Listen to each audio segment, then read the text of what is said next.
for developed and undeveloped areas projected for growth. So this is our comprehensive plan year. This is one of the special projects that we are working on this year. This is an evaluation and appraisal report that we call the EAR. It's required by the state of Florida every 7 years. Our last one was done in 2018. And our future land use element was updated in 2020 when we updated our community development code. And it's aligning with our strategic plan and future land use.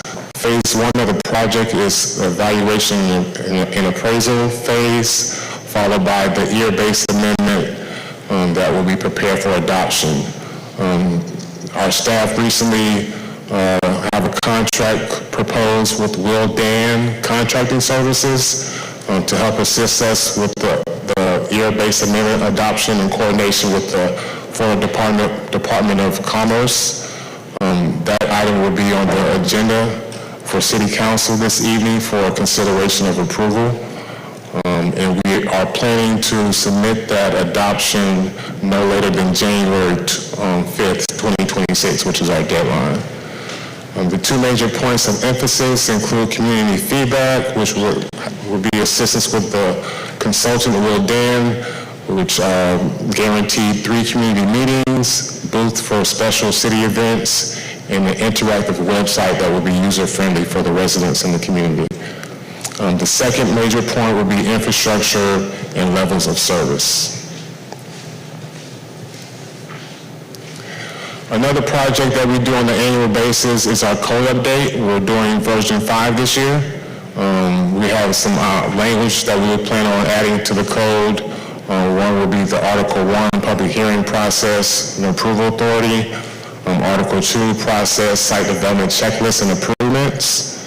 Article 5, community infrastructure, open space, and thoroughfare type requirements. We're also planning on updating Article 4, open space and thoroughfare type requirements. Article 5 is the zoning standards that talks about the community type standards, the CRA, prohibited uses and special exception uses. And we're also implementing the new agrarian code as well. Article 6 will include the architectural pattern languages. And then last but not least, we'll be updating and repealing our old landscape code with the new landscape and water conservation.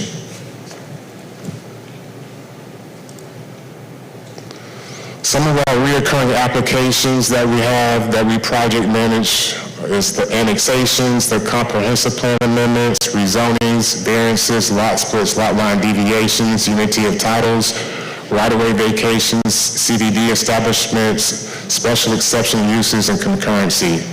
As you can see on the right, this is a preliminary plat from a project that was approved a few years ago called Cypress Bluff. And most people don't know is one project can involve several different applications. So for an example, Cypress Bluff had to go through an annexation, a comp plan amendment, a rezoning. It had to go through a preliminary plat process. It had to go through a site development process. It had to go through a final plat process. They got a right-of-way vacation that was needed for the project. They also got a CDD as well. So one project can require multiple applications. So when we review site development plans for new residential mixed-use developments, there are 7 standards that we look at to make sure that it's compliance with the Community Development Code. The first one is thoroughfare types. And with thoroughfare types, we're looking at the block configuration to make sure there has some interconnected networks of street blocks to reduce congestion and provide traffic calming, such as on-street parking, bulb outs, enhanced landscaping within the community, and then this just provides for an overall pedestrian-friendly environment. The second one is open spaces. So we're wanting to make sure that the community has at least 4 different open space types, and that includes some certain design standards for each open space, as well as site furnishing requirements. And then this just improves the quality of life and an enjoyable sense of place, and it provides a healthy lifestyle. The third one is zoning standards, and with zoning standards, we're just making sure that they're meeting the building setback requirements the porch depth requirements, lot coverage percentage, and lot dimensions.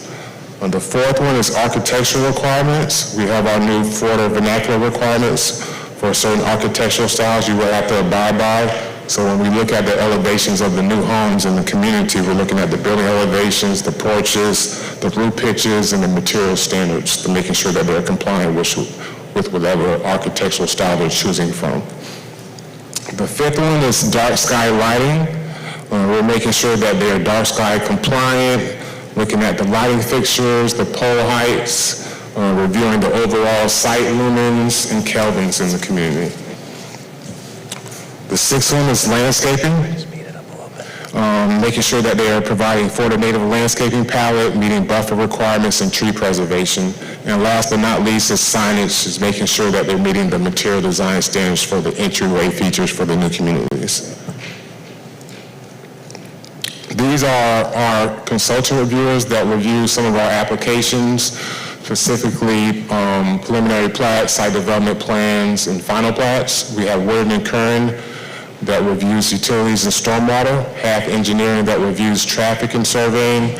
We also have another surveying consultant called WSP that also assists us with certain reviews.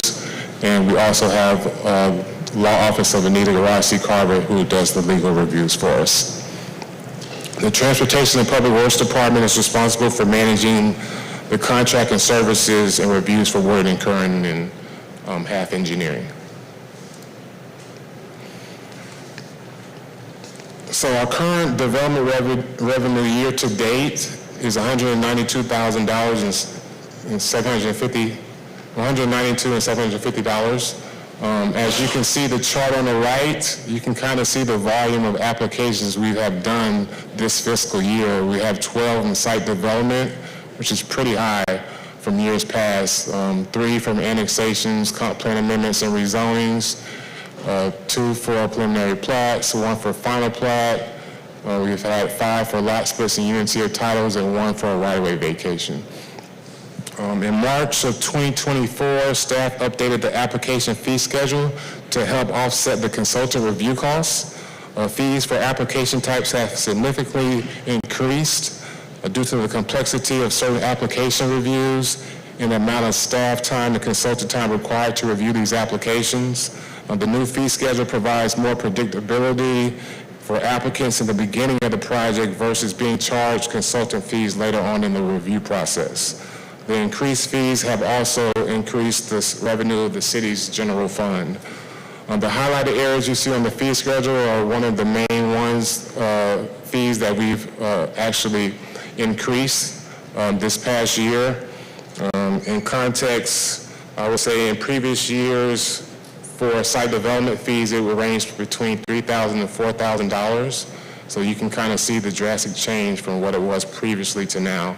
And then preliminary plats, it was like $2,400, which is another increase that we also adopted recently.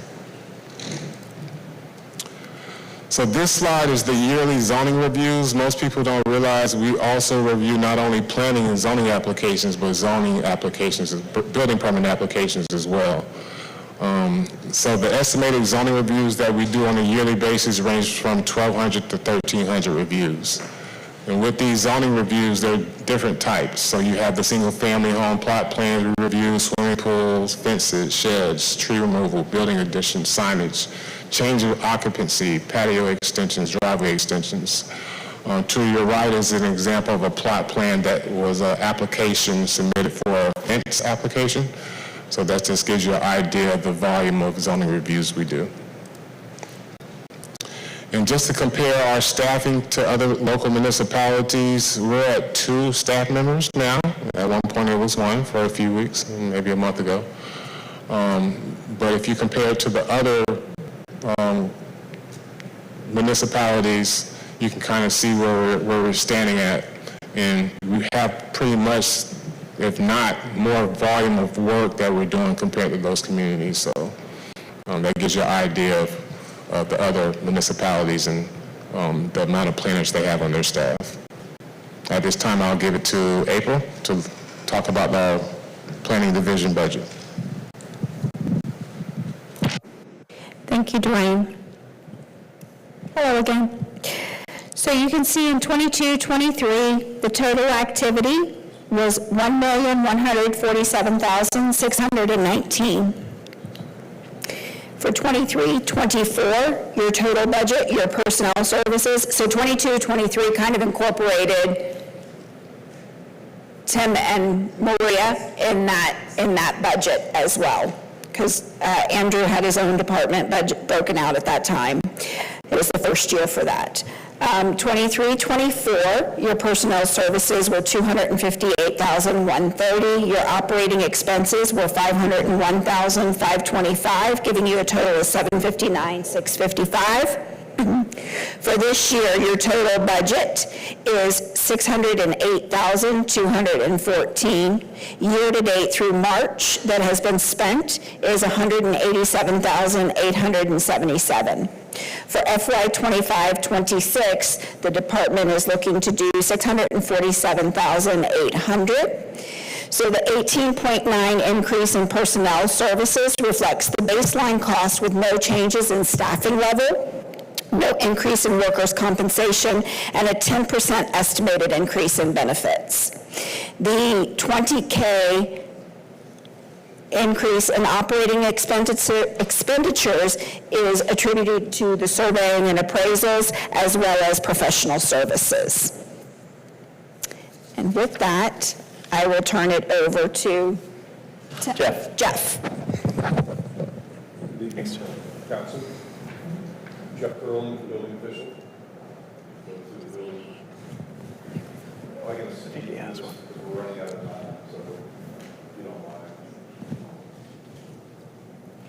Looking at the start building permit goals, I think one of the important goals we have here is the record keeping, and obviously the inspections and plan review, and the issuance of certificate of occupancies. So thank you. And also the interdepartment coordination. I think we do a really good job of coordinating with all the departments. Application types, pretty straightforward, you know.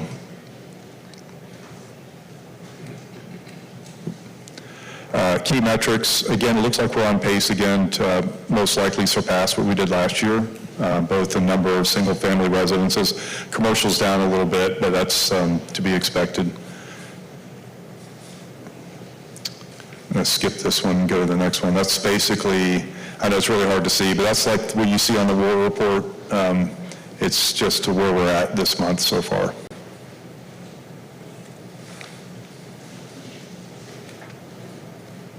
Again, the April permitting snapshot, it's kind of breaking it down. Again, that's similar to what you see on the war report.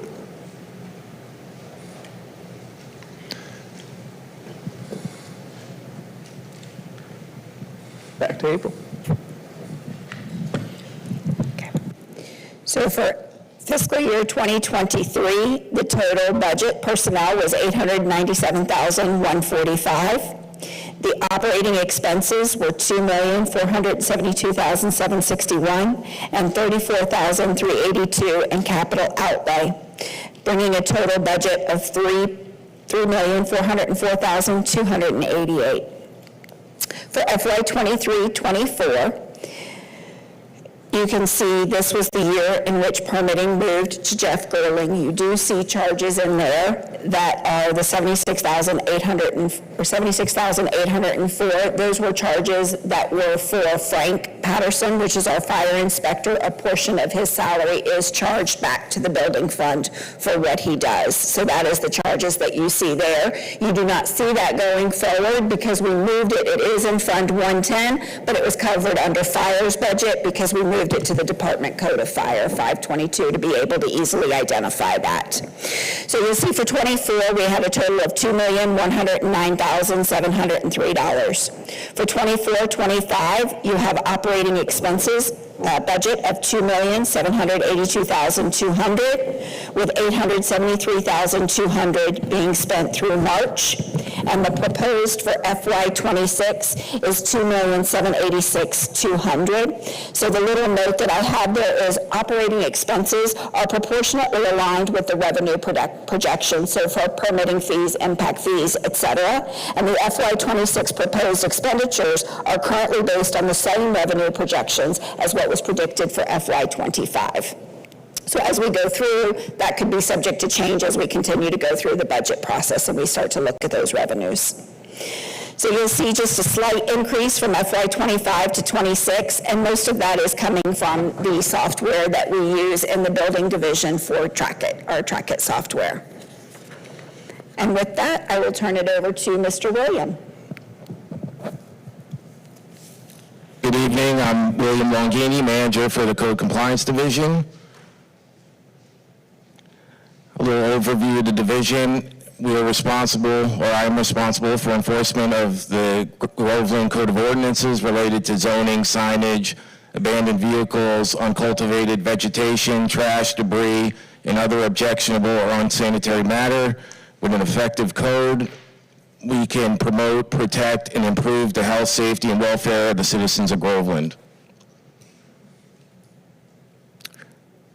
The code compliance steps start with a citizen report or a direct observation, followed by a site inspection and either a face-to-face conversation with the owner or a courtesy letter sent in the mail, followed by a formal notice of violation and the notice of hearing, followed by a special magistrate hearing. If violations are found by the magistrate, a finding of fact, conclusion of law, order of enforcement will be issued and recorded. If the violation continues, an affidavit of noncompliance will be submitted at an additional hearing, and if the violation continues after that, a foreclosure recommendation will happen at a third magistrate hearing.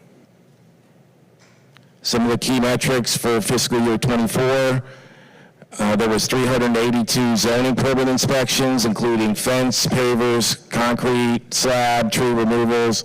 There was 133 code compliance cases, 481 total inspections, more than 350 signs collected from the right-of-way, and $190,000 accrued through code fines. Some of the comparables to other cities in the area: Claremont has a population of approximately 48,000. They have 3 field inspectors. Claremont, Minnesota has 19,000. 3 field inspectors, with the 4th coming in October. Winter Garden has 51,000 population with 3 field inspectors and 1 admin. Winter Park has a population of approximately 30,000 with 4 field inspectors, 1 admin, and 1 part-time sign collector.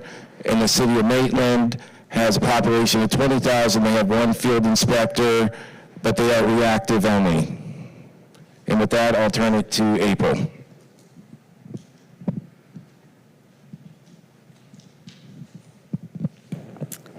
Okay, thank you, William. So for FY 2023, looking at personnel, you had $152,092, $12,018 in operating expenditures for a total of $164,110 in FY 23. For FY 24, total activity was $176,852. For this fiscal year, you currently have budgeted $174,800. To date, we've spent to March, we've spent $65,164, and the budgeted request is $175,500 for FY26. So the 3.2 increase in personnel services reflects, again, the baseline cost, no increase in personnel, and no increase in changes, no increase in workers' comp, and a 10% estimated increase in benefits. The 2.5 decrease in operating expenditures is attributed to travel and per diem, training and education, and uniforms.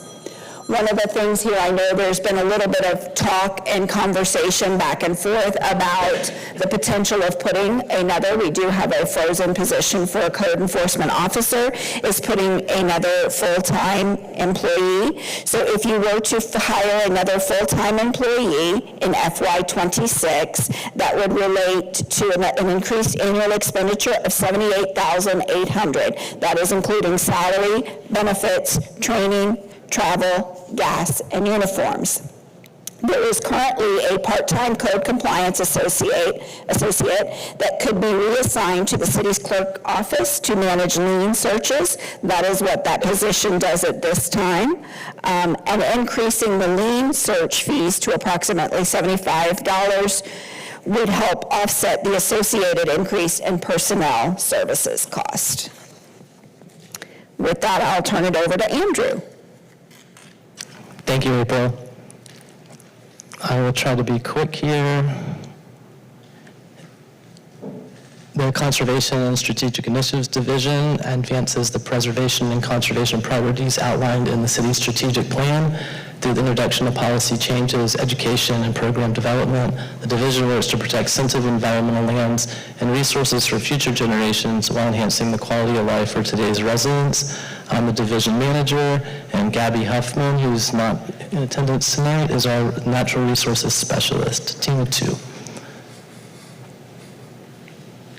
And some of our priorities as a division are our Dark Sky program, our Natural Lands Acquisition program for conservation lands, the Blueways and Trails program, beautification and revitalization projects like some that you've seen on State Road 50, urban forestry and conservation landscapes like the landscape code we're working on, education and community engagement with events. And some of our current projects include maintaining our International Dark Sky Community certification. We do a number of photometric reviews, hundreds of them, like everybody else on the team. We're working to retrofit our city-owned and leased lighting with our 2 energy providers, Duke and Seco Energy.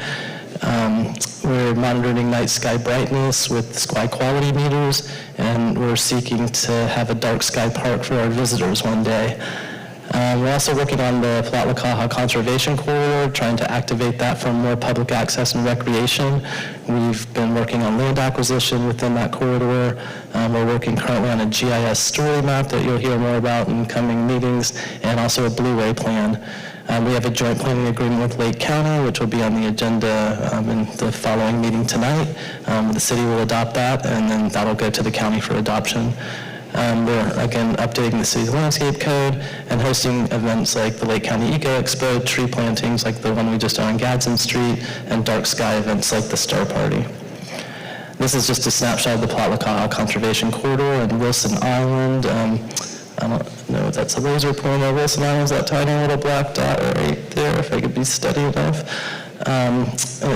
This river includes every freshwater wetland category mapped by the St. Johns River Water Management District, so a lot of diversity and ecosystem types. Wilson Island offers a unique conservation opportunity to provide public access, a park right on the river for our residents and visitors. And then there's a number of potential funding sources, public, private, from the state level to the county level, and even nonprofits.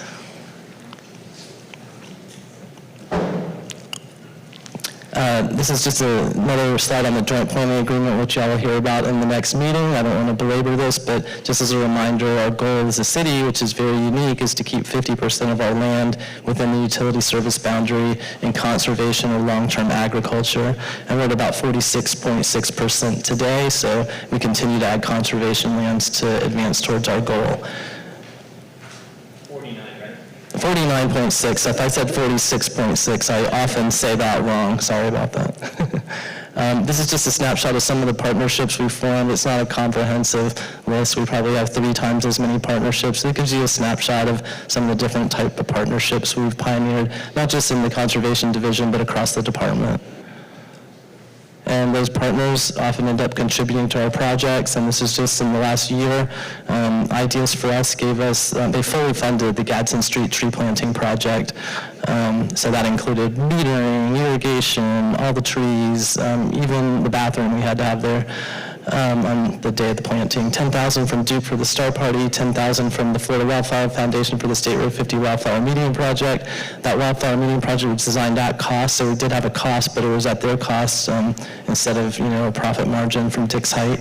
And then last year we received funding for the Star Party from Sesco and Spring City, 2 of our lighting providers, and we received literally tens of thousands, even hundreds of thousands in contributions from some of the entities and others that are not listed here for the cemetery project. We've set performance metrics in a number of different documents, but the majority of these come from the strategic plan. So we have acres and new designated conservation lands within the ISBA. We have 884. Percentage of city's utility service area dedicated to agriculture or conservation, as Tim said, 49.6. The number of city-owned or leased lighting fixtures installed or replaced, this is an estimate from Duke, and we have about 500 over the last year. And then we've been inventorying trees finally, so that was one of the things the city was interested in doing that came out of the strategic plan, and we are making progress on that. We've done the whole hill area. And just for, this is my last slide, we have comparables. I'm not going to go through each city here, but we looked really beyond Lake County. Not every city has a conservation division. We're fortunate here, and with our natural charm brand, it fits our ethos. You can look at how some other cities stack up that have a natural resources division. Most of them have more employees. All of them have more employees than we do. And with that, I will hand it back to April. Thank you, Andrew. So if you look FY23, so I have to eat crow, it was not FY23 that Andrew broke out. It was not until last year of FY24. So there were no expenditures in FY23 for the Conservation and Strategic Initiatives Division. In FY24, they had a total budget of $308,242. For this year, for FY25, their budget is $387,125, and year-to-date through March is 110. They've spent $110,631. The FY26 proposed budget is $393,000. There is a slight increase, a 9.6 increase in personnel services that reflects the baseline cost with no changes in staffing, no increase in workers' comp, and a 10% estimated increase in benefits. The 3.7 decrease in operating expenditures is attributed to surveying and appraisals and events. And with that, are you taking, Tim? How about this, Mr. Mayor?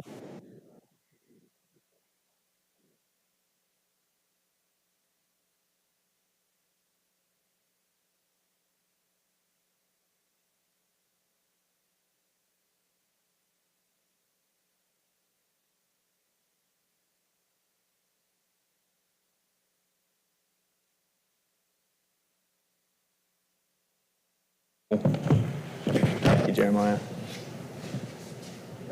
I'm going to get to your slide, April, so you can summarize this, and then we could go to Q&A.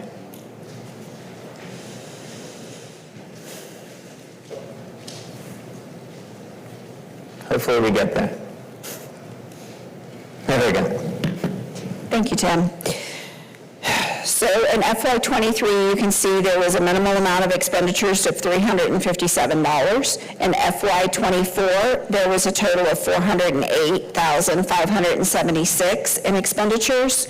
In 24-25, this current year, there is $431,400. Of that, we have spent $22,000.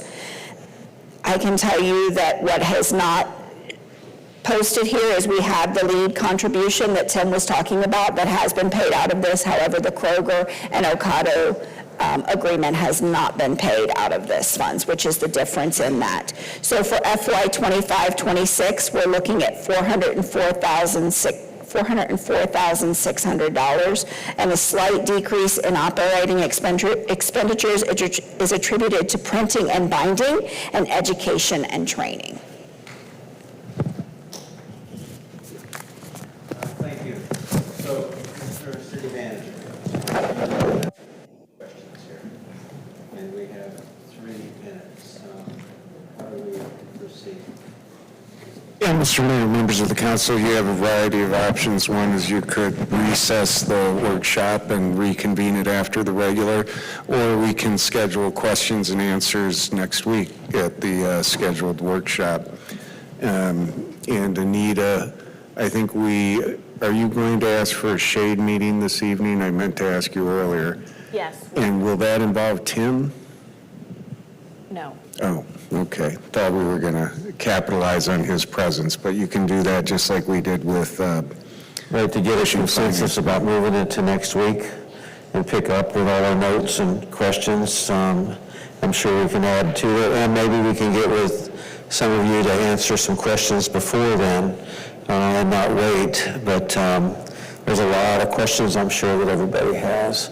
So can I have a consensus? Yeah, agreed. Yes, so moved. So we appreciate your long and very well-done presentation. Next week, we skipped over a lot that I saw kind of flashing by there at the end that even raised some questions, so please be prepared to fill in those blanks for us also. Okay, with that said, it's 6:59, and we adjourn the workshop.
Good evening, everybody. The date's May 5th, 2025, and the time is 7:08 p.m. I hereby call to order the meeting of City Council of City of Groveland, Florida. Madam Vice Mayor, could you lead us in the pledge to the flag? I pledge allegiance To the flag of the United States of America and to the republic for which it stands, one nation, under God, indivisible, with liberty and justice for all. Thank you. If we can remain standing for the invocation, Pastor Ben Britton, Bay Lake Missionary Baptist Church, thank you for being here. Dear Lord, we come to you today, and we just thank you, Lord, for everything you've done for us, Lord. We thank you for the rain that you let us receive over the last couple of days, Lord. And Lord, we just pray that at this meeting, Lord, the citizens here, the city council here, Lord, we just bring honor and glory to you throughout all that we do. Lord, thank you for being a God of choice, Lord, that we have the choice to serve you or not serve you, Lord. And I thank you for that opportunity. Lord, I pray your blessings on the front lines, our men and women that stand before us, Lord. We pray that you just be with them. Lord, thank you again for all you've done. In Jesus' name I pray. Amen. Amen. Thank you. Jenny, could you please call the roll? Mayor Keith Kehoe. Here. Vice Mayor Barbara Gaines. Here. Councilmember Amy Jo Carroll. Here.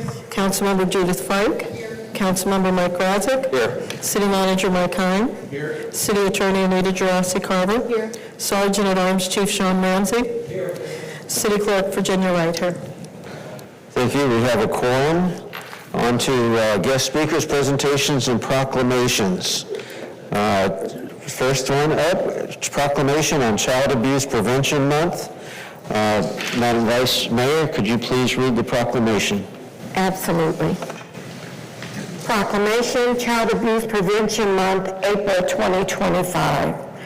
Whereas children are our most precious resource and their well-being is fundamental to the strength and vitality of our community.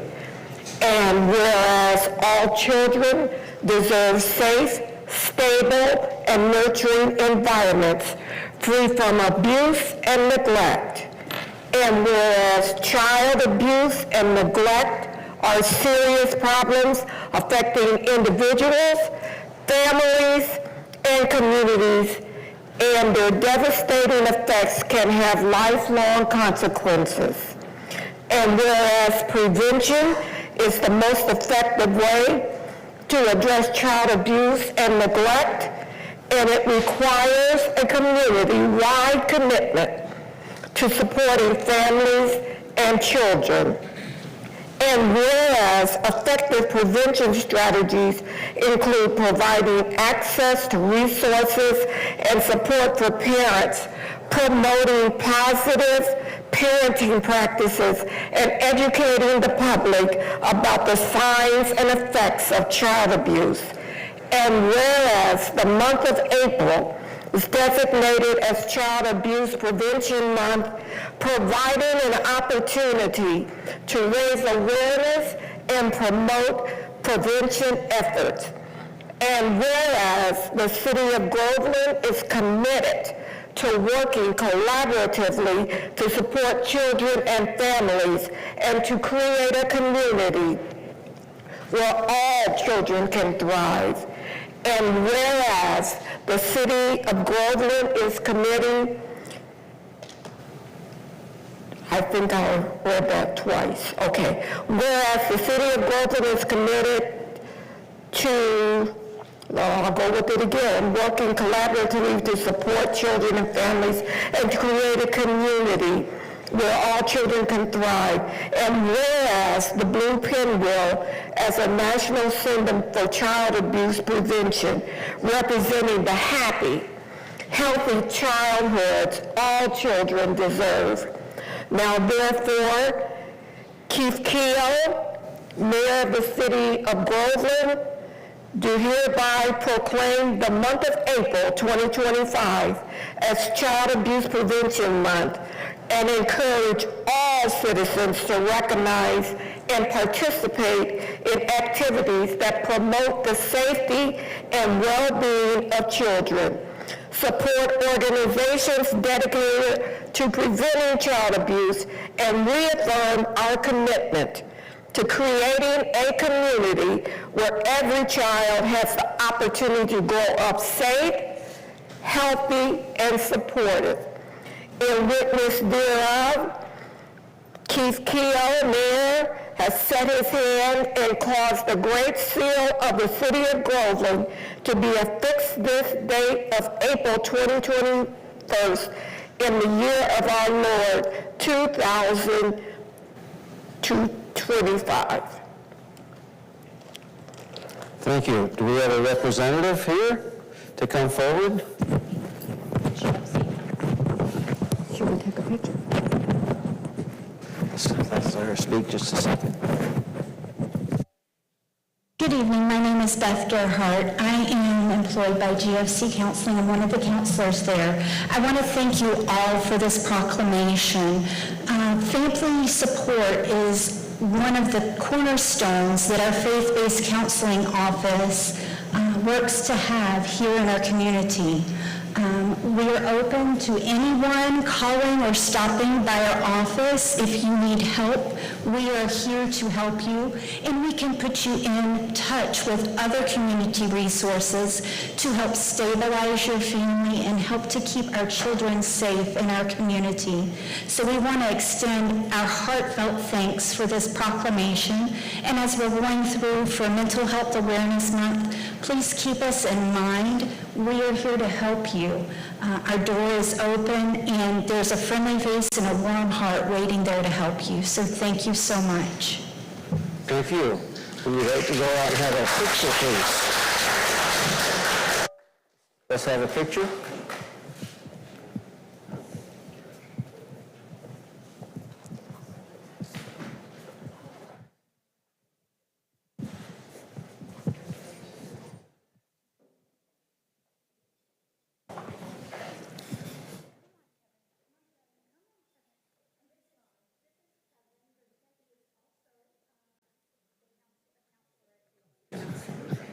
Right here, Kevin. Thank you so much.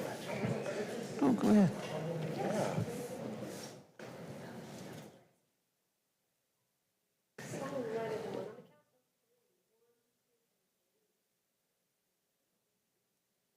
Thank you.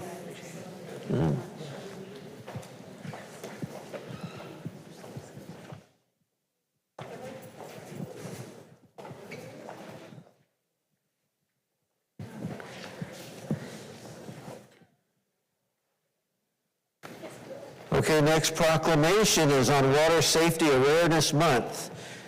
Councilmember Carroll, would you please read the proclamation?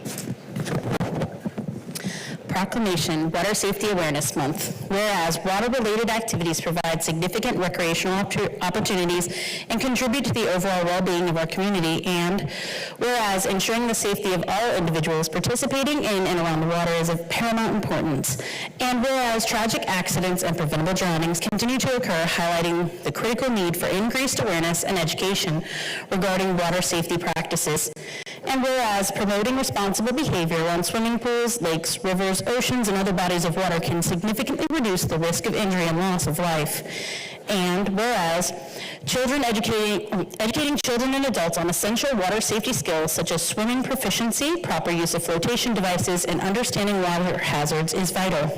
And whereas collaborative efforts among government agencies, community organizations, educational institutions, and individuals are essential to foster a culture of water safety. And whereas dedicating a specific time to focus on water safety will amplify public awareness and encourage proactive measures to prevent water-related incidents.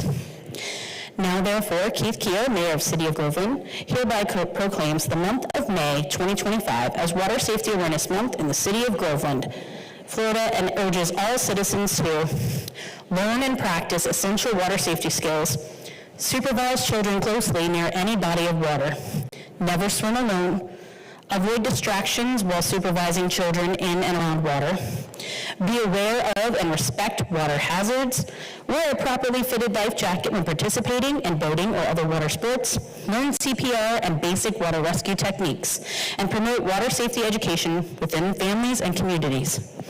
In witness therefore of, I have here, Keith Keogh, has set his hand to cause the Great Seal of the City of Groveland to be affixed this date of May 5th in the year of our Lord, 2025.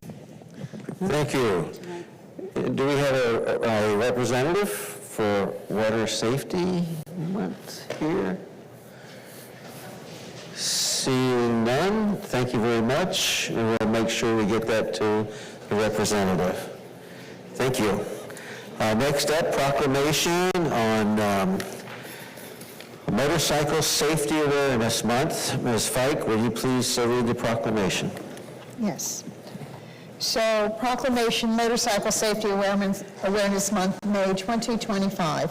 Whereas Florida's climate and scenery make motorcycle riding an attraction in the Sunshine State, and riders consider our roadways to be some of the nation's best for riding, and whereas motorcycles are increasingly used as a regular means of transportation, and whereas the motorcycle is an important form of transportation for commuting, touring, and recreation, and whereas, as a matter of safety, it is necessary to develop appropriate driving habits to handle these vehicles on Florida's roadways, and whereas approximately 680,000 drivers in Florida have a motorcycle endorsement on their driver license, and whereas to prevent injuries and deaths on Florida's roadways, motorcyclists and motorists must be diligent in their efforts to share the road and ensure the safety of everyone. And whereas Motorcycle Safety Awareness Month raises public awareness for a lifetime of safe motorcycle riding, now therefore, Keith Keogh, Mayor of the City of Groveland in the state of Florida, on behalf of the City of Groveland, does hereby proclaim May 2025 as Motorcycle Safety Awareness Month. Mayor Keogh has set his hand and caused the Great Seal in the City of Groveland to be affixed this day of May 5th, in the year of our Lord, 2025. Thank you so much. Cheryl and David Mertz, on behalf of ABATE, Lake County, the Lake County chapter, will be accepting the proclamation. Can you please come forward and say a few words? Would you like to say a few words? I just wanted to say thank you for recognizing our organization and just watch out for motorcyclists. Thank you. All right, well, let's get you mind to get a picture? Yes, please. Okay.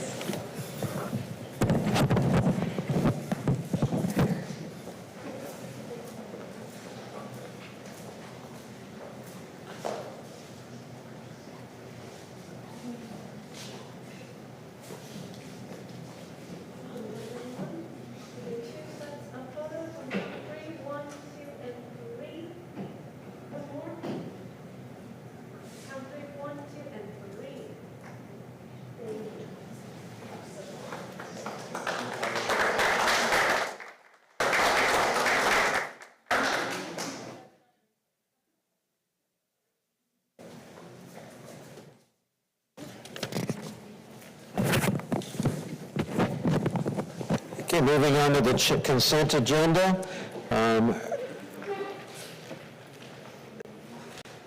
Before we read the consent agenda, does anybody want to, on the dais, want to remove anything from the consent agenda? Seeing none, anybody in the public would like to remove anything from the consent agenda? Seeing none, Jenny, will you please go ahead and read the consent agenda? Yes. Consideration of approval, April 14th, 2025, City Council workshop minutes. April 21st, 2025, City Council, for the record, let me correct that. April 14th, 2025, City Council workshop minutes.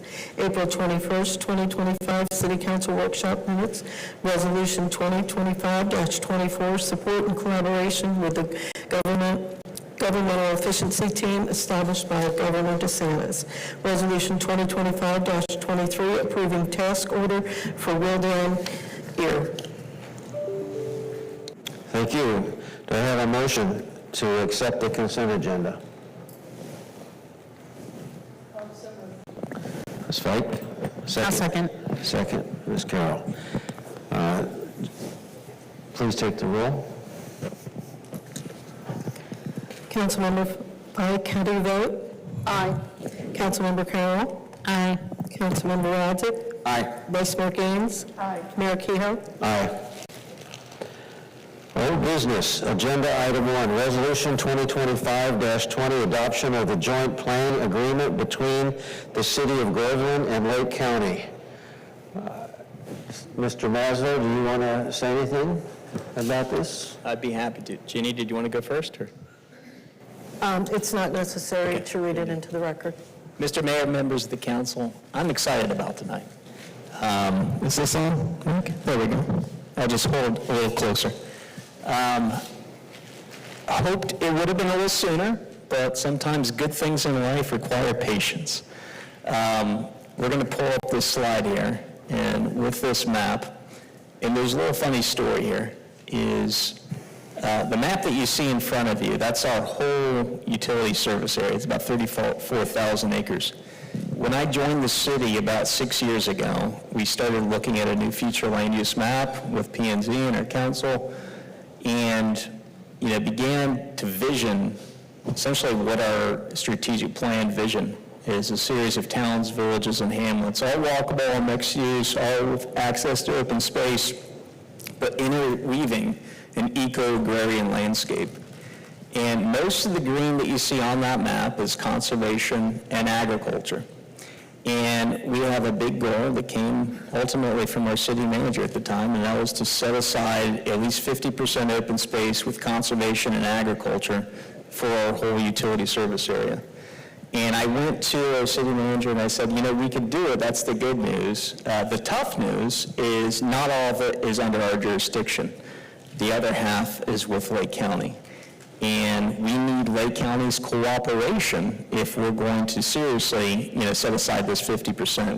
We need their planning approach to be in sync with Groveland's for the whole utility service area. So instead of doing the future land use map that just looked at city limits, like Stephen Covey, the 7 habits of highly effective people, we looked at thinking with the end in mind, what would our future land use map be like if everything was annexed into the utility service area, everything was under Groveland's jurisdiction? What would we want to do with it? Well, most of it is green, and we want to keep it as green, both conservation and agriculture. So I'm very delighted that we have Commissioner Sean Parks here in attendance. I believe he's got a few words to share with him. We also have Ms. Kathleen Dial from Lake County. She's their Economic Development Director for the county, has been a big part of this effort as well. And Commissioner Parks was probably the first person outside of our staff and small team who worked on this map. Obviously, our P&Z and council and city manager had seen the map before, but we went, I remember it was myself and TJ Fish, and we went to meet with Commissioner Parks, and he was the first person with the county. And I don't know if you remember this, but this is probably within the 6 months of me working with Groveland. And we showed him this map, and his eyes lit up. And he said, these names, towns, villages, and hamlets, and look at all the green, and I would love to see the county, adopt something like this. I think he used those words. And we said, well, how about this? How about we do a joint planning agreement? And we memorialize, you would be adopting these same categories, at least for these 34,000 acres. Maybe not for the entire county, maybe someday. But it's taken years of partnership and cooperation. I think Commissioner Parks and I have served on a multitude of planning panels talking about the value of joint planning agreements. I believe they set out, maybe it was a couple of years ago, working with all jurisdictions to have a JPA memorialized. I'm proud to say, and I believe Commissioner Parks will back me up on this, that we are the first jurisdiction out of all of Lake County jurisdictions to bring this forward for City Council approval. It's a big part of our strategic plan. Obviously, that eco-agrarian landscape, you can't have that without setting aside the land.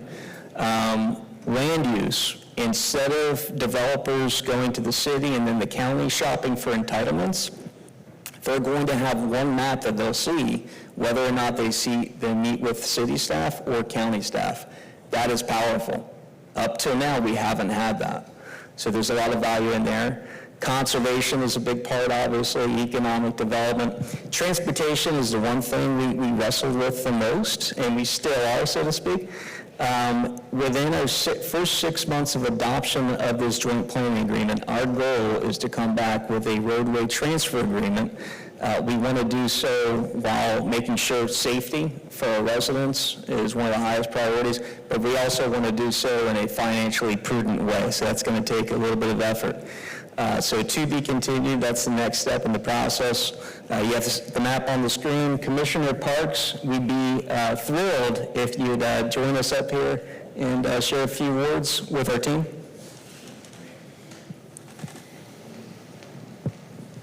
Kathleen, did you want to come up too? Come on up. She can correct me if I'm wrong on something. Yeah. Good evening, Mayor, council members, and residents of Lake County. A couple months ago, I was at the Cherry Lake 5K race, which is the hardest race in the state of Florida to run, up and down those hills, as Councilmember Fike knows. And I finally finished the race, and who, none other than the mayor, is putting the medal on me. No, I didn't win. It was just the finish. You did win. But the mayor is there, and he's putting the medal around me. We start having this conversation. Essentially, it went something like, you just finished a really tough race. Why don't we go ahead and finish this JPA that we've been working on for a while? And I said, message received. I thought we had a good time there that day. And here we are today. It is, I don't want to be too dramatic, but this is a big deal for Lake County, because those of us that are concerned have been very concerned about how we grow in Lake County and in Groveland and in South Lake in general. There's been a lot of talk, let's do this, let's do that, but this is actual action that's in place. For the residents, this forces the county and the city to move forward together in a common vision. That's exactly as Tim had said, a unified front. This is a really big deal to address our growth management concerns. And I just want to leave it at thank you very much to all you council members, mayor, and the citizens too for being patient. You got an excellent manager here. Boy, he was right up front, let's do this. How do we get this done?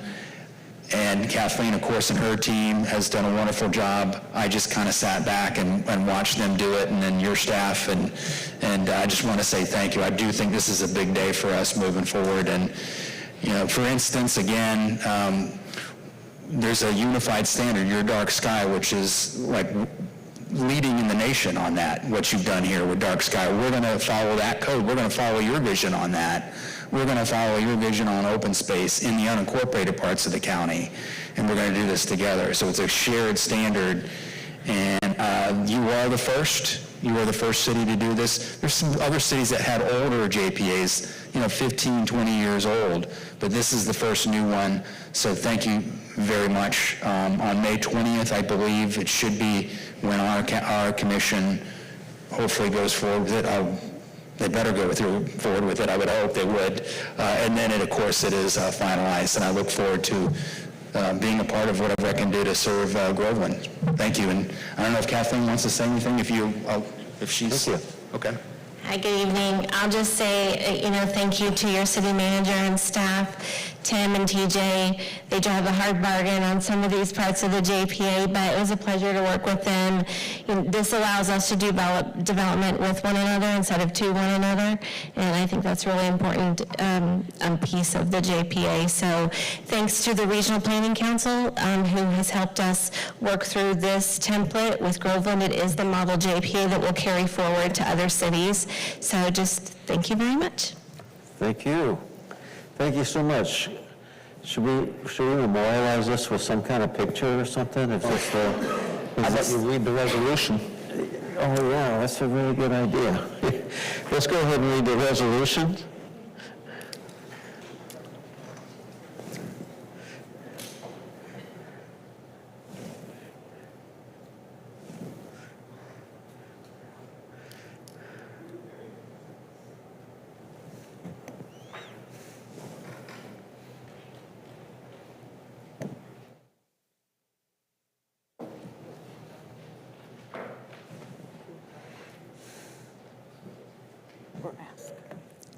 Resolution 2025-20, a resolution of the City Council of the City of Groveland, Florida, adopting a joint planning agreement with Lake County, Florida, as authorized pursuant to Sections 163.01 and 163.3171 Florida statutes, providing for directions to the city clerk and providing for an effective date.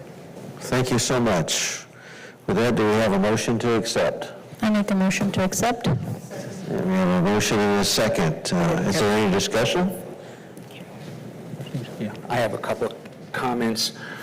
Mr. Maslow, when you talked about the road transfers within 6 months, is there going to be some sort of an agreement with regards to funding the upgrades of those roads before it's turned over to the city? And the reason I ask is that many years ago, Sampy Road was turned over without any type of provisions for fixing it, and it's probably well over $1 million just for a small stretch of it to be done. So what are we going to do to be fiscally responsible and get some sort of grant monies or otherwise? Yeah, Mr. Mayor, members of the council, Councilman Ratzick, let me respond to that. As Tim had mentioned, one of the concessions, I would say, is that we got the county to agree to put aside the road transfer agreement and take that out of the JPA. The JPA that you are approving does have a sunset in 6 months if we have not completed a JPA. I've instructed staff to work in earnest towards that, and part of that is a funding agreement. Who's responsible for which roadways and how it'll be funded and what level of service it'll be brought to. Thank you. Thank you. Any other discussion?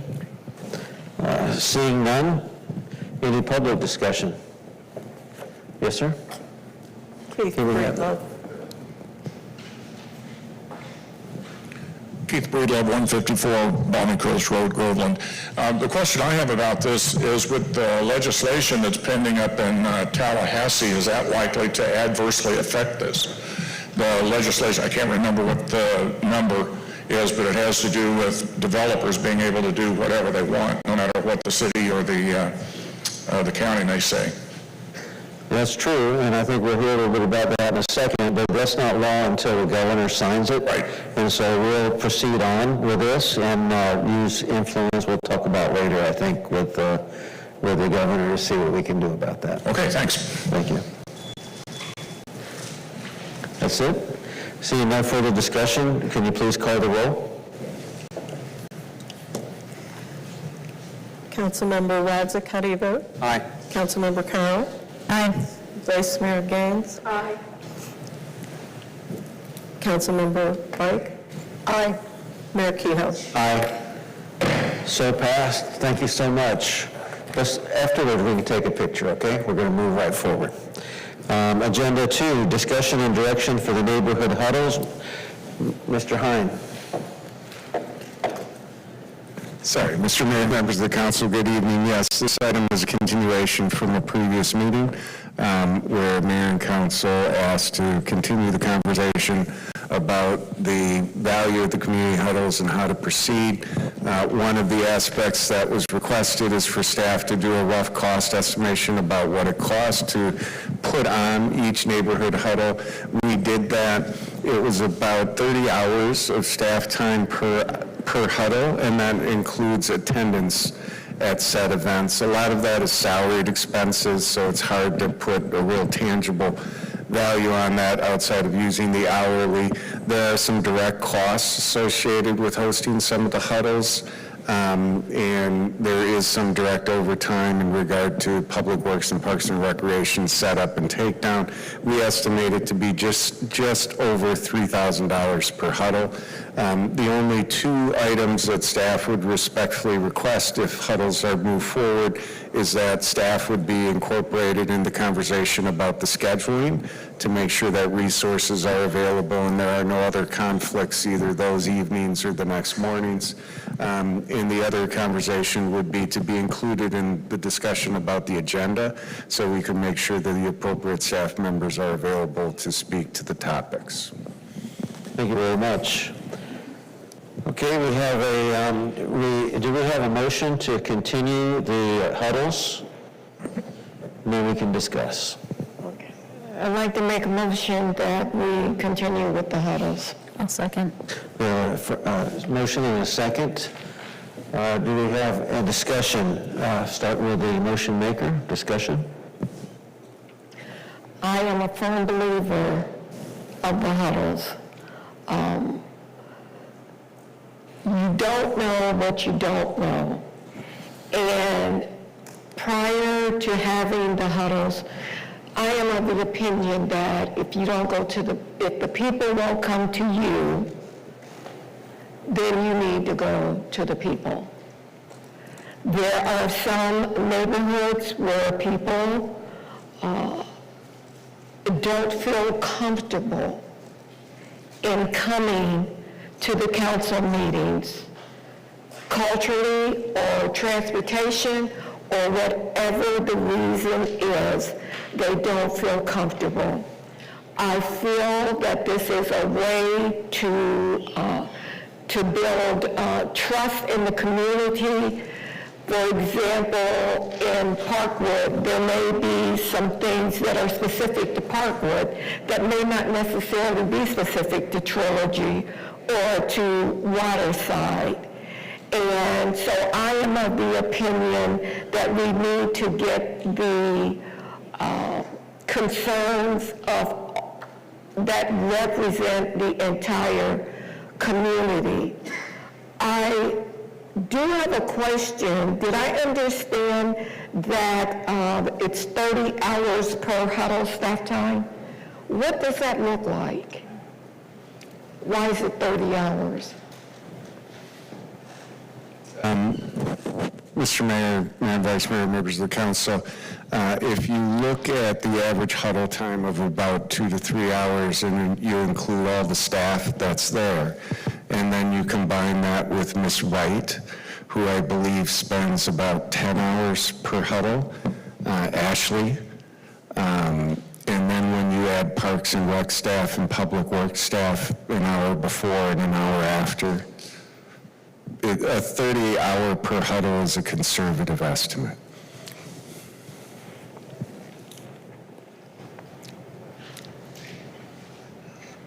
Is that 30 inclusive of everyone?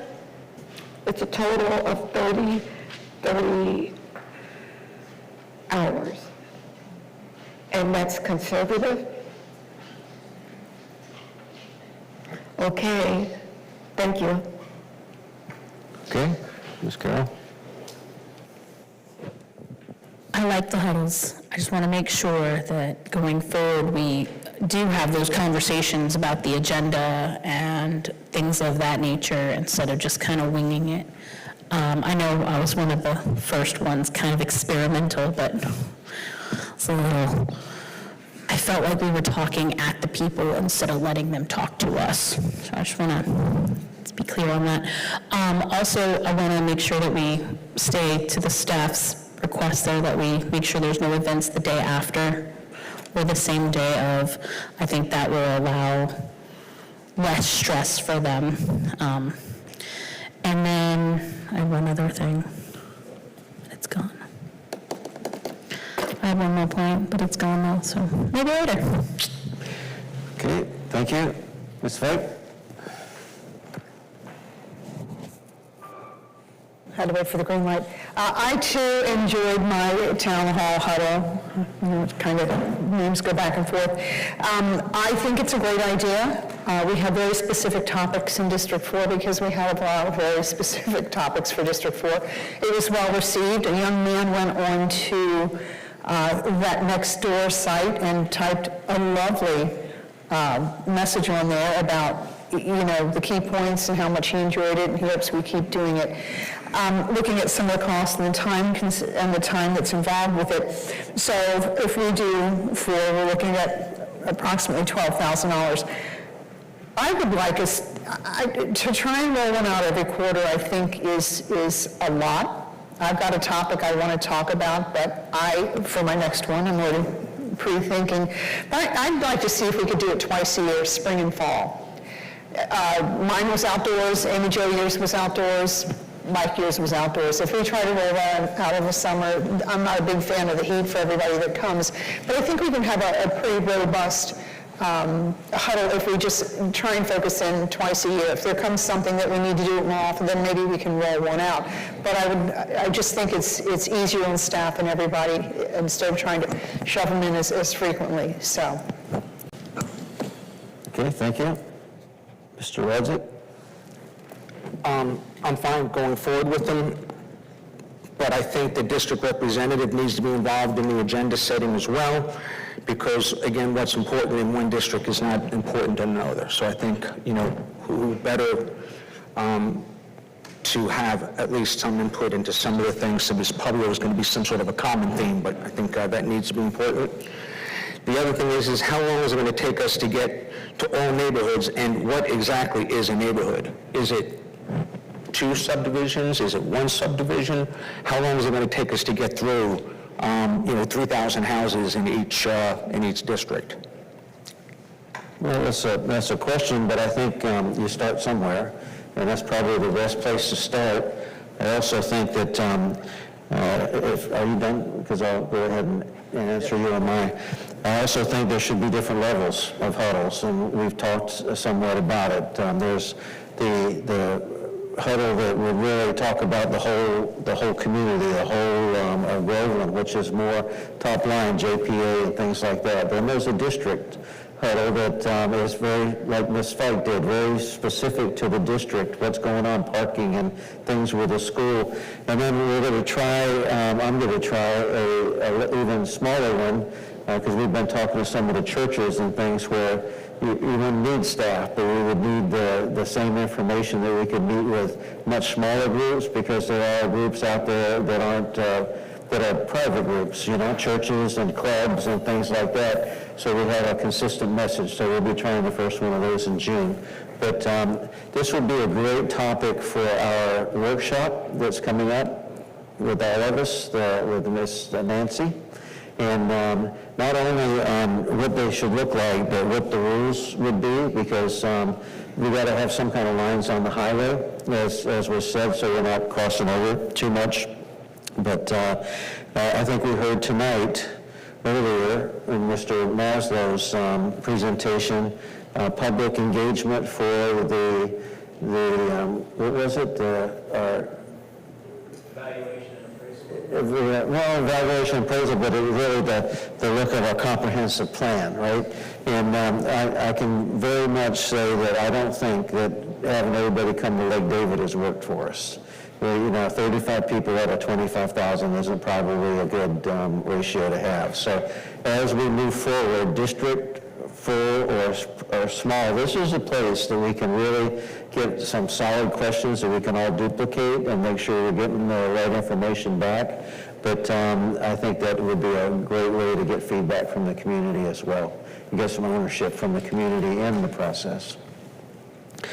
So with that, any public comment? There is Keith. I remember another. Oh, I'm sorry. You're good.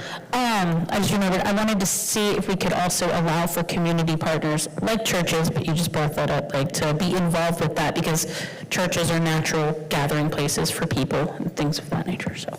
Yes, that's perfect. And that's it. Yes, and can I remind everybody to fill out the forms in the back of the room? Should have said that up front.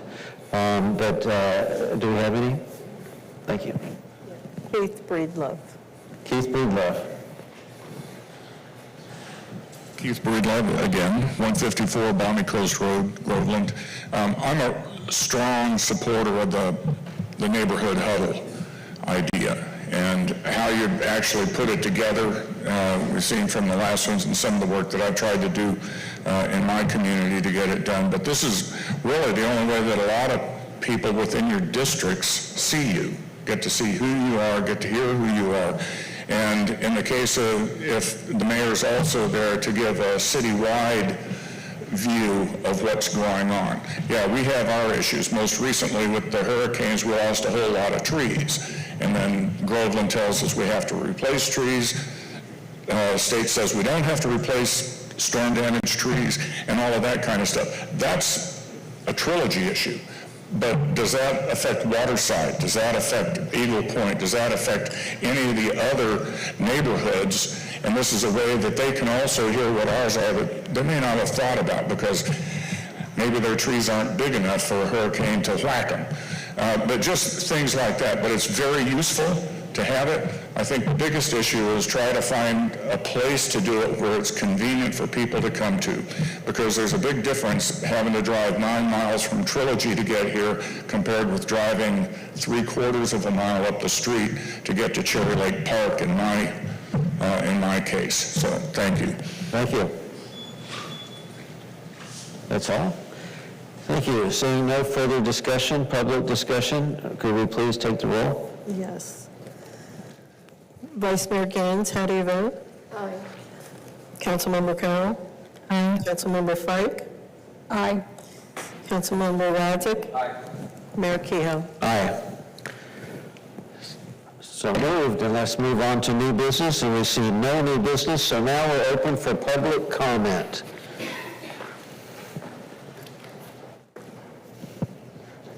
Dan Eastridge?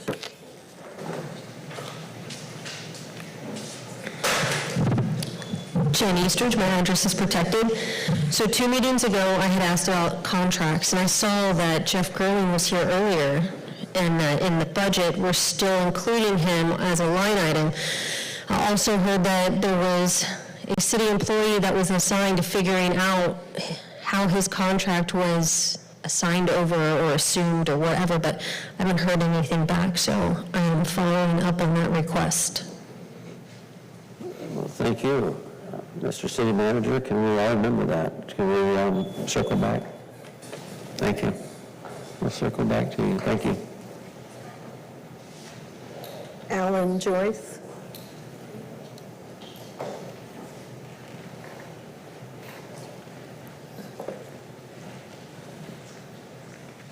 It's Alan Joyce, 17250 Heavens View Way. Thank you for letting me speak for 5 minutes. I appreciate it. I'm here to talk about the Palisades issue, where they're going through the process of getting rezoned and splitting out an acre of their PUD, which we live on the other side of Palisades. We see this every day, and we know that this has been an eyesore for many, many years. So we say shame on Palisades. We thought it was $67 for them to tear it down. We have since found out through their minutes that they have a quote for $24,900. So it's $48 a homeowner instead of $67 to tear it down. And we're hoping that the Groveland can see that and say, why don't we just tear this down? Each homeowner in Palisades, or each home, pays $48. It's green space. It'll meet the city's 50% goal of open green space, so that would be a good thing. Also, their current proposal, it does not benefit our neighborhood. The proposal does not raise the value of our homes. It does not increase the pride that where we live at. And their proposal does not improve our quality of life. And we're just hoping that when this comes before you, you can see that and say, this is not a good thing for this location. There's no other commercial or office space in our residential area. And we're hoping with your future land use and the things that you're trying to achieve with the green space, that you can consider this as a plus for us.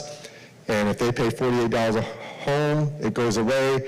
I'll give $1,000 of my own money for Palisades to help them do that, because we don't want to have to live with whatever comes in the future.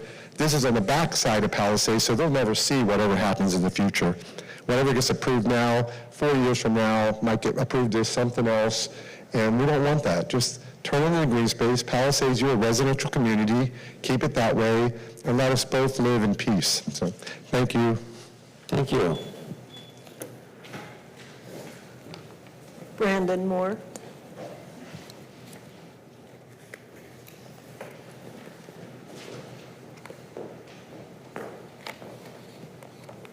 Hello all. Thank you guys. I'd like to introduce myself. I'm Brandon, 1634 Stanley Avenue. This is my first city council meeting. I've never been to one, so thank you for entertaining me and my thoughts. I have went around to different people in Groveland for the last few weeks asking where I could volunteer. I've been kind of pushed around to different people, and nobody's ever really given me an answer as to where to volunteer to help the sustainability of the Groveland growth. I have worked in high-end construction for very many years. I know I don't look like it, but over 25 years in the past. And I have recently moved back. My parents have lived here for 25 years. I moved to this area 25 years ago myself and moved away for a little bit, just to give a background of why I'm here and standing in front of you all. But I would like to propose an idea, just because this was one of the ideas that came into my head while I was going over things that could improve Groveland, because I think that that's what everybody here wants to do. And with the growth that Groveland is seeing right now, and which you guys, I know, want to keep it going, is more like a prorated tax rate for people who have been here for a very, very long time. People who have been here for a very short period of time and people who have been here for a very long period of time seem to be paying the same tax rates. Now, I know that this is probably something that maybe you guys have talked about in the past. I don't know, because I haven't been involved in any of the meetings. But when people made money years ago, let me rephrase that. The people who are moving to Groveland now are making a lot more money because of inflation than what they made 20, 30, 40, 50, 60 years ago. And these people are still around in Groveland who worked 60 years ago, who are not making the same amount of money that they used to anymore. But the new people are. They're making a ton of money, and they're bringing it to Groveland. But you're also impacting people who have lived here for a very long time in a bad way. I noticed this in the water. You guys, now, granted, the residents who have lived here for a long time paid for their water, paid for all of the amenities, the growth of Groveland years ago, correct?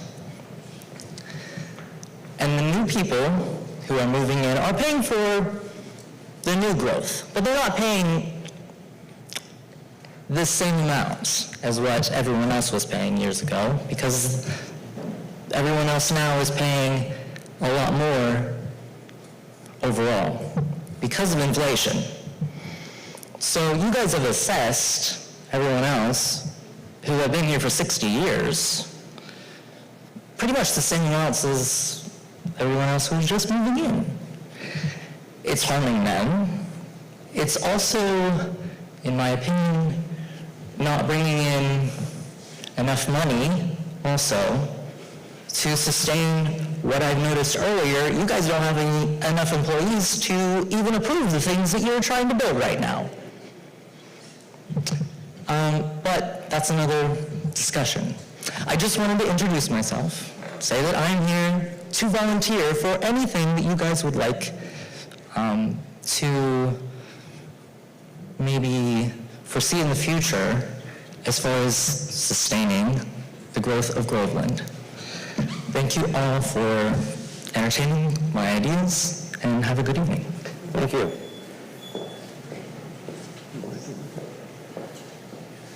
Thanks, Humphrey.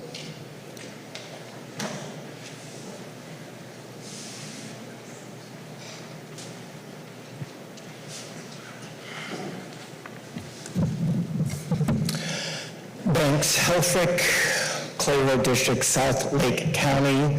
Farm tip of the day, loquats, better known as Japanese plums, grow like weeds in Florida. They're about the size of a quarter, a little bit bigger. They're orange or yellow. They are harvested basically 2 weeks out of the year. They're considered first fruits. Right now, they're probably not on the trees. If they are, they're rotten. Mayor, council, distinguished guests, I am talking about one of you tonight.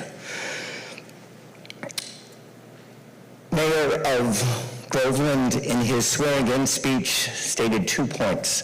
One, that the citizens are the leaders, and two, that the representatives who they vote in are the servants. And I cannot agree more with him.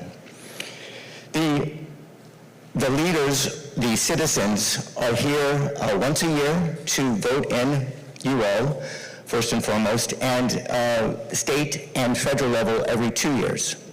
By our choosing, by our voting, by our deciding who we want to represent us, we are the leaders at that moment in time and throughout.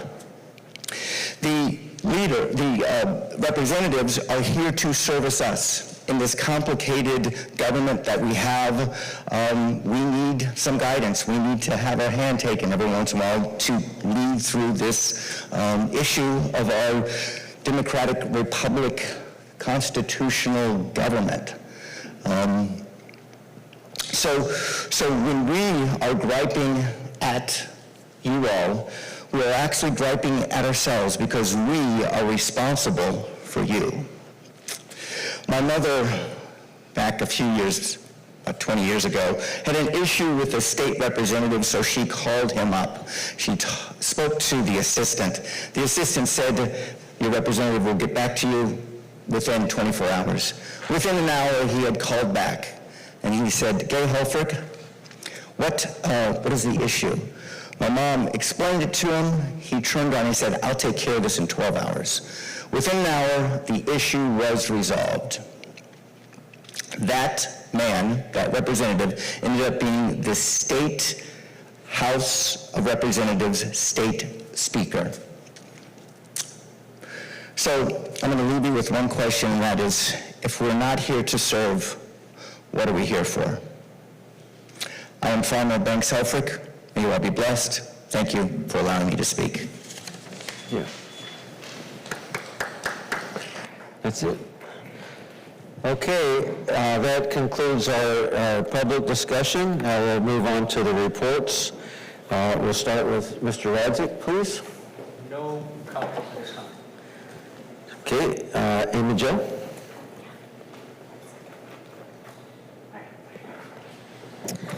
I have a bunch of stuff. I know usually I'm pretty quick and quiet. I'm still going to try to keep it quick, but it's a bunch of stuff. So, I toured the aquaponics farm. I toured Hope International and Hope Preparatory Academy. I attended the senior signing day for Hope International. I attended the outside collab at Cherry Lake Tree Farm and at Oak Tree Colored Cemetery. Had a meeting with a concerned resident about needing a crosswalk at 565A and Max Hooks Road, which is apparently a county road. Sean Burks, I'll talk to you later. I attended Festivus Games at Boast Only Fitness, which is a newer gym in Groveland, and Racks and Rhinestones, which supports Libby's legacy. That was a great event. And then I talked to a bunch of residents who had some groundwater. We're still working through that. I promise I'm getting back to people. And then Tuesday, I got a phone call from my son's school, which is Groveland Elementary, and went to pick him up because he was not feeling well.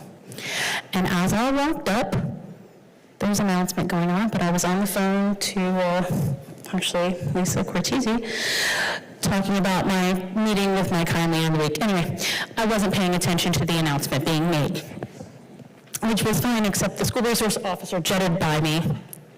I got up to the door, the office was dark. The resource officer came back with a rifle. So I asked him, is the school on lockdown? To which he said, yes. Is it a drill? No. Great. So I went back and got in my car, pulled away, and then sat and watched the response of RPD to the lockdown. Because my husband was going to ask me 4,000 questions about this, and if you know him, you know. I was getting all the questions. So I watched the response. I watched as they came in and covered all the entrances. I watched as they came in and started going through the school room by room. I had one slight concern with the back gate, but they came in and covered that as well. And I just wanted to say that I thought they did a great job. They covered everything. My son came home and told me that the police were at school, but it wasn't Daddy. So I think the kids felt safe enough because they were not scared. Of course, my kid was just looking for Daddy, so maybe that's his own perspective. But I just wanted to say I thought they did a great job, so kudos to Groveland PD on actually covering that, keeping our kids safe, because there's nothing more important. So, that's it. I'm good. Thank you.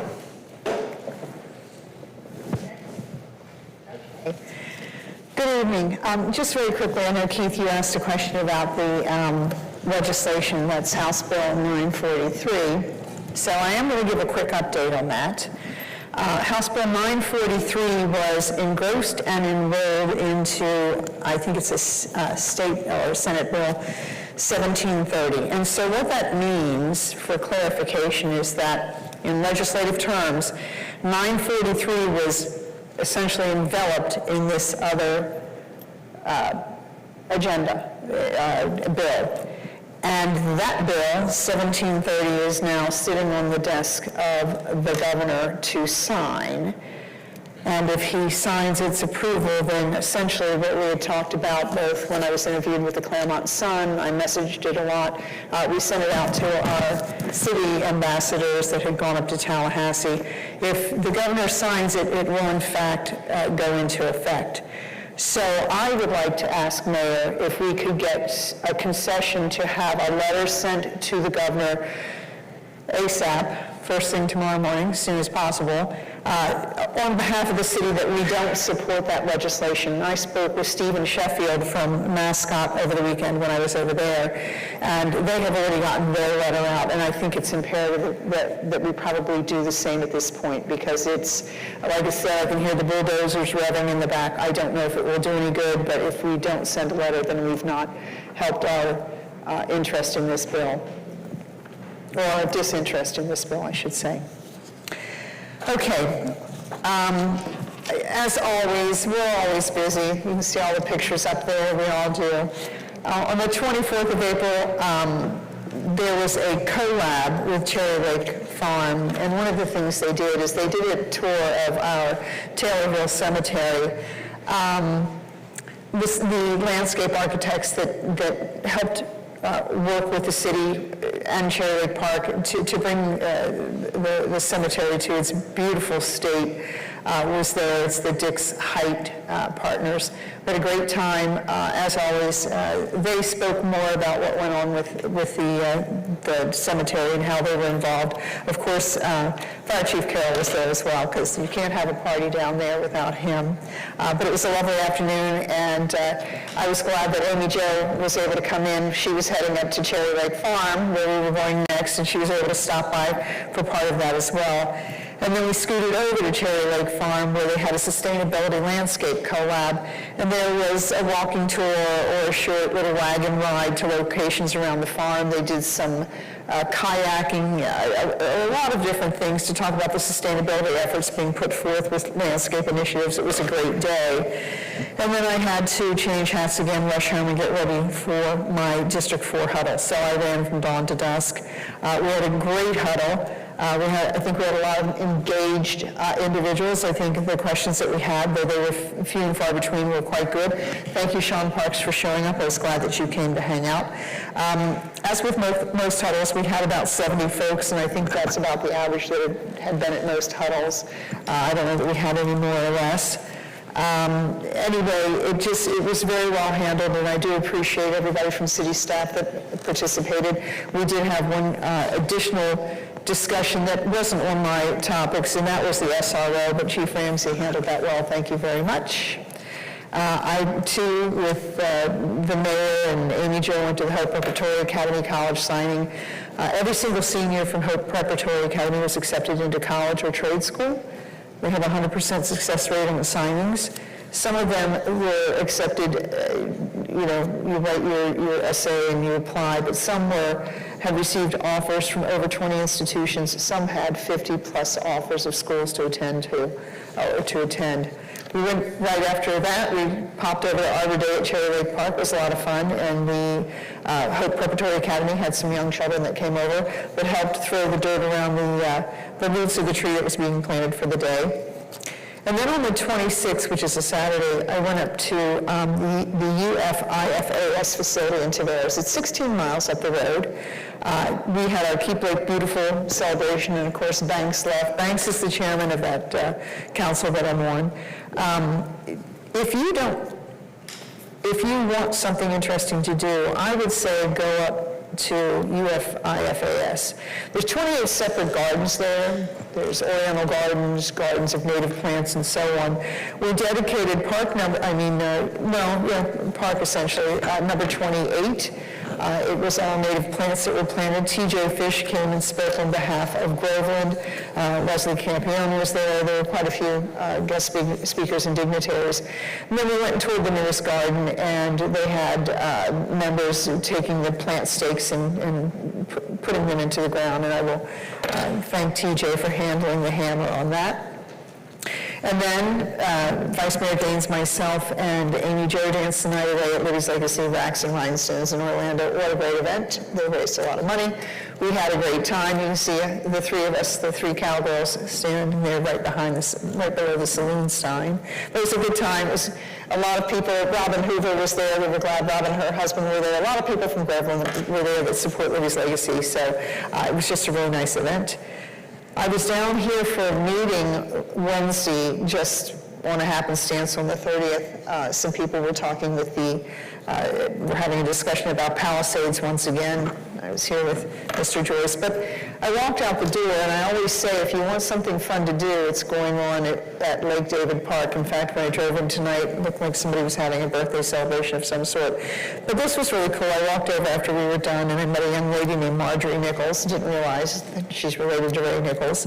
And it was like South Lake High School's theater showcase, and these young folks from South Lake were up there singing Phantom of the Opera, a cappella. Actually, everything was a cappella. But it was really a great night. I kind of sat there for a while, and I had a good time, had a good conversation with Marjorie, who was getting ready to go into nursing school, so kudos to her. Oh, geez, on the 3rd, I popped into New Beginnings because Pastor Bloom had called me about an event, about something, and said that they were going to be there. So I went down to New Beginnings, and the Better Life Worship Center was there doing outreach with people that were coming in to drop off donations. What's really beautiful about that is they're working with the youth of their church to help people unload their cars and so on as they were coming in, and just kind of have a good outreach.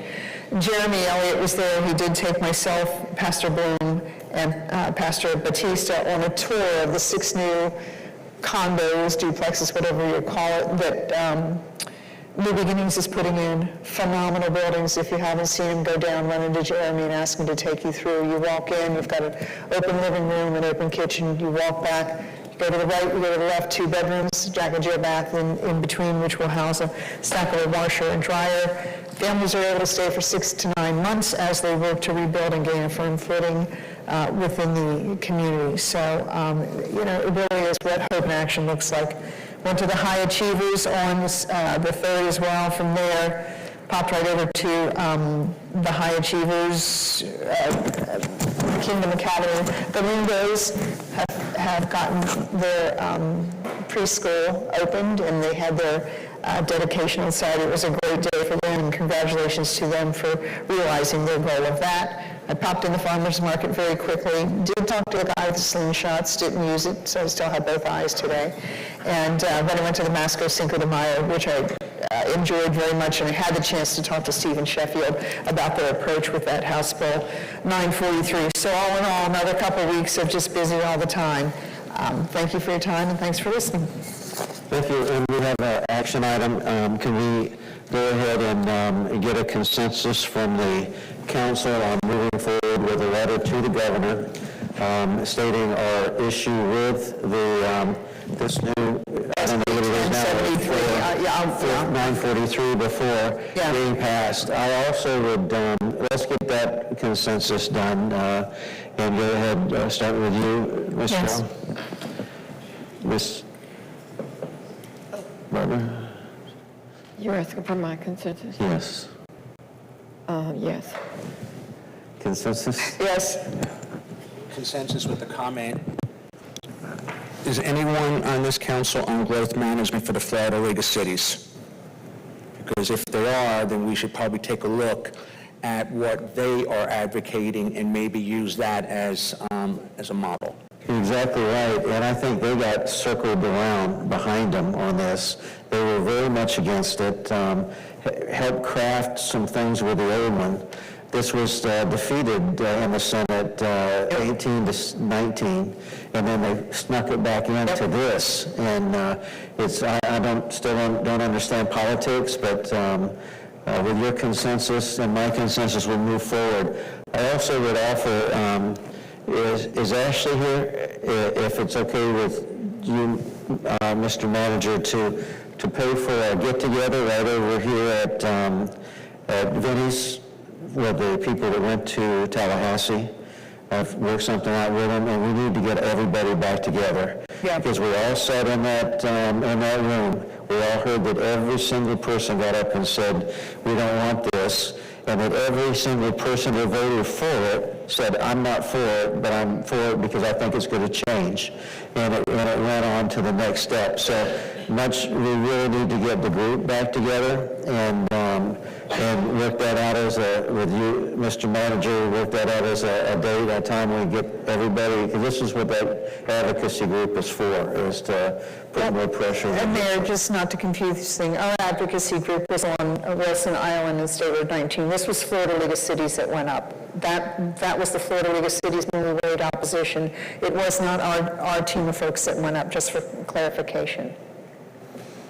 Well, I think we had all, we're in the conversation at some point in time, and we all listened to Mr. Trunell and other people at the different speeches that were given, and I think that's what has to come back and come back around.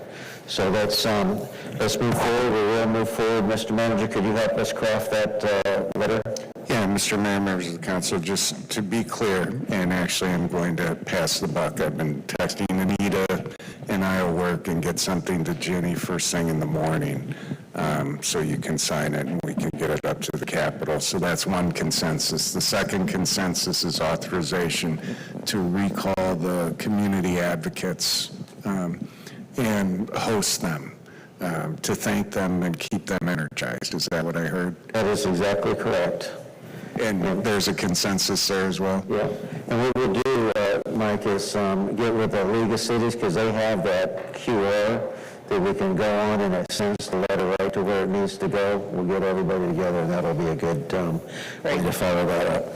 Thank you. Thank you. Madam Vice President? Vice President? Vice Mayor? I promoted you. Many of the events that have already been talked about, I attended as well, so I will not go over those. I did have the opportunity to visit Marathon Healthcare, to go on a tour with the city manager and other people. They deal primarily with employee health care, so it was very interesting to learn the who, what, when, where, why, and how of the Marathon organization. I attended Councilwoman Fike's huddle, the Arbor Day celebration. There were at least 2 to 3 elementary schools there, along with some private homeschool children that were there.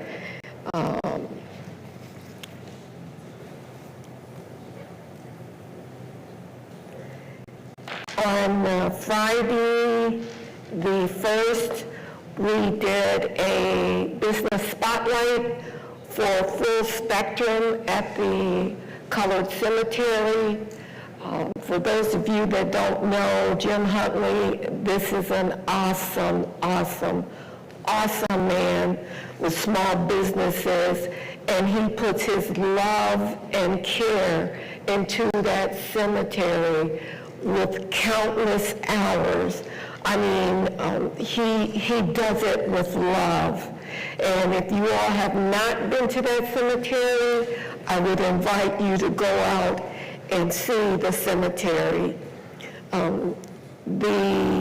I said I wasn't going to, but I too also attended the school opening, the preschool opening on Saturday. and of course, had issues with my microphone, but we wouldn't have it any other way. So that's it. Thank you. Thank you so much. Thank you. We'll go on to my report now, and I think you've heard it all already. So, all the great events, all the things that are happening, everything that's going on in the city, it's becoming a very dynamic thing. But I'm going to ask how do I get to my presentation? Is it backwards from here? I'm going to ask some indulgence from the public. Due to the Sunshine Law, the only time that I can ask for help from the council is here at the council meeting. We cannot have meetings in private, 2 or 3 or any of us. So I'm going to waive where I've been and what I've eaten for right now, and I want to get into some action that I really need help on, and I'll pass this down to each council member, and I have one for the city attorney also. In this, if you want to follow me, this is going to be about the Avalon project. If you want to follow the contract, go to this QR code, and you can click on it, and it should take you to the contract that we're going to look at. Now, let me be very clear. This is not for us to take action on. This is for me to ask help to get this on the next agenda to have further discussion. So what I've done is taken this contract, highlighted areas that I'm going to bring up right now of concern that I would like discussed at the next council meeting with consensus of the group. So the first item, we'll run through them real quick. Do I have to?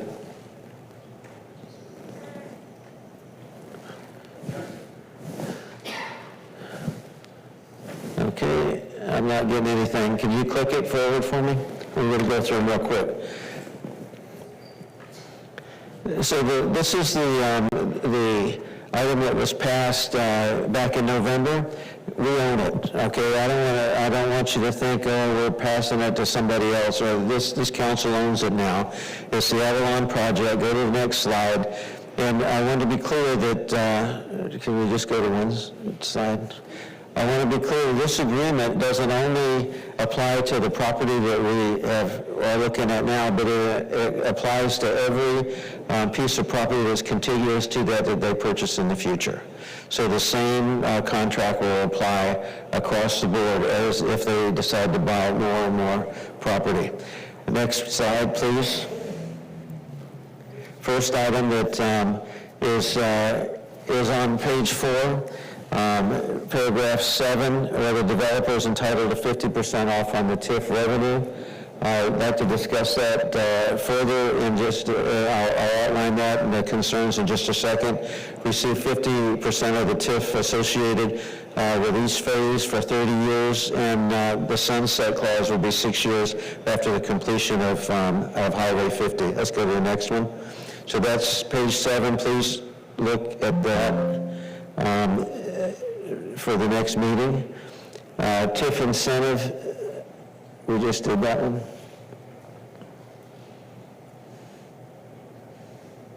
Okay, can we just go to one slide? Even if you don't, there you go, just do it that way. Okay, impact fee, 50% reduction in impact fees. The city will reduce the city impact fees charged to the developer by 50%, including but not limited to water and wastewater. That's going to be very important in just a second. That's on page 4, 7B if you're following along. The reduction will apply directly. You've got that for next time. Next slide. Permit fee reduction, 50% reduction in impact, and we'll go to permit. 50% reduction in permit fees. The city will reduce the permit fees charged to the developer by 50%, including planning fees, engineering fees, water conservation. Next one. Streamline approval process. Love it. Next. Brownfield redevelopment assistance, the city may, with the city council's approval, provide matching funds or additional TIF revenues specifically earmarked for site cleanup activities on the property. That's page 5, section paragraph E. Next. Public infrastructure improvement, shared infrastructure costs. The city will reimburse the developer for the cost of any off-site public infrastructure improvements requested by the city, such as road enhancements or utility upgrades. At the time the city's approval cost mechanism for reimbursement will be, and we'll just go to the next one.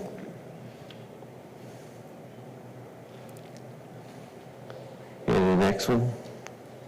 Marketing, Marketing, we'll discuss concerns with the ambiguity of that next, and decide really like you to think about, is there a limit or is there a top end for the commitment for that marketing? Next. Train depot. In the contract, it does say that the preservation is that most importance. No later than the issuance of a permit for vertical construction within 225 feet of any part of the train station, the developer will convey the city via special warranty deed the land beneath the train depot and 10 feet in perimeter. Concern there, that's the picture of the original train depot. It's different than it is now. 10 feet around gives you no parking, but it doesn't, we might want to talk a little bit about having that expanded a little bit if we can. Next.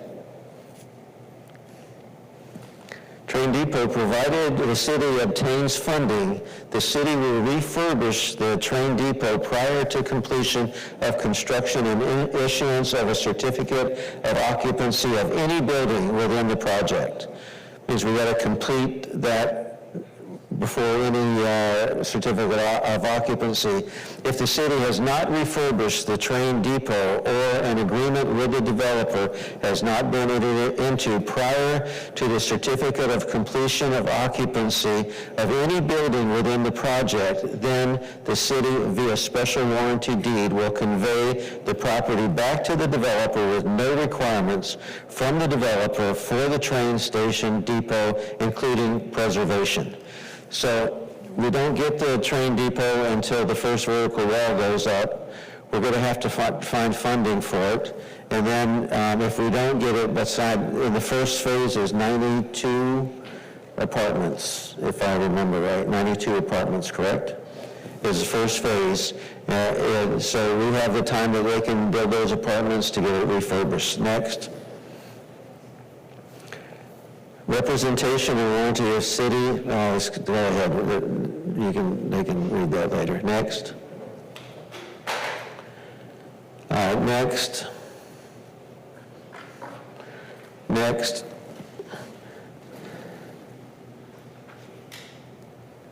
Next. Okay, so you all have this presentation, you all have that contract. What I'm asking for at the next meeting is to go through this contract and take a vote on authorizing our city attorney to go back and renegotiate parts of this contract.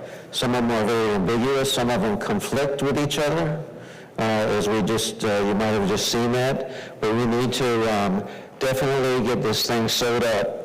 We passed this, thank God we passed it a couple of weeks before the election because that gives us a lot of time before the first building starts with 3 years. They're not going to start it until we finish the bypass.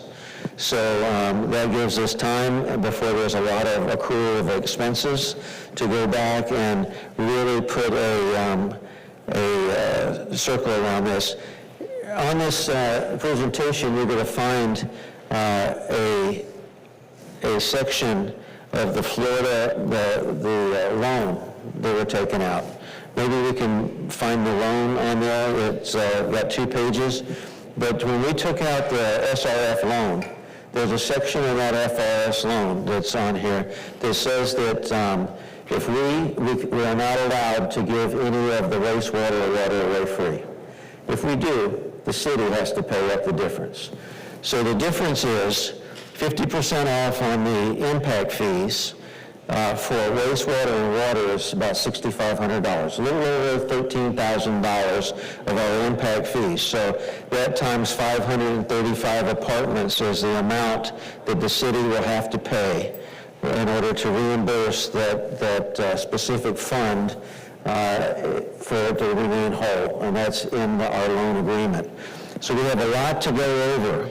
And I want a consensus of, I'm asking for a consensus of this council to get into the nitty-gritty of it next week and at the next meeting, put it on the agenda so we can go through. And I wanted to do this, give you 2 weeks, because my math, we go down to the math area, my math shows we lose a ton of money on this.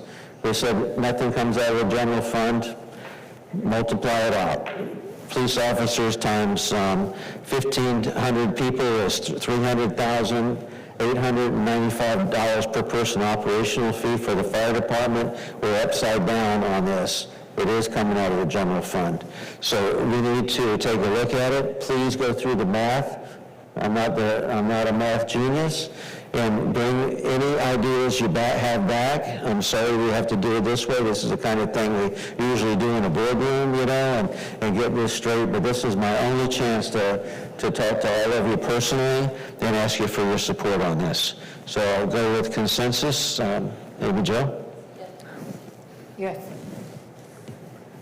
Ms. Fite? Yes, is that, I'm sorry, is that consensus to discuss Put it on the this? agenda. Yes, thank you. Mr. Reddick? Okay, so moved. We have a consensus.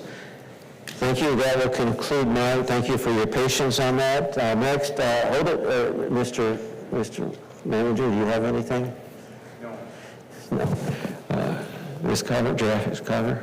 Yes, I'm requesting a closed session meeting in the case of Zuniga and Mahan versus City of Groveland, case number 35, 2023, CA 001922 for approximately 1 hour on May 12th, 2025 at 8 p.m., which will follow your budget workshop that's scheduled for next Monday.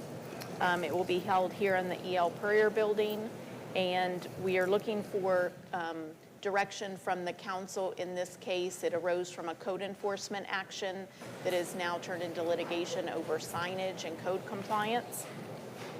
And we need some direction relating to settlement. We were in mediation and need to discuss some items with the council.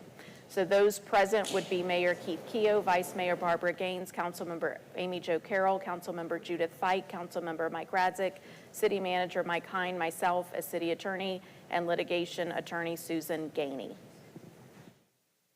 Thank you. That's all I have. Thank you. 8 o'clock, right after our workshop. So noted. Everybody's got it on their schedule. Okay, seeing no other discussion, meeting adjourned.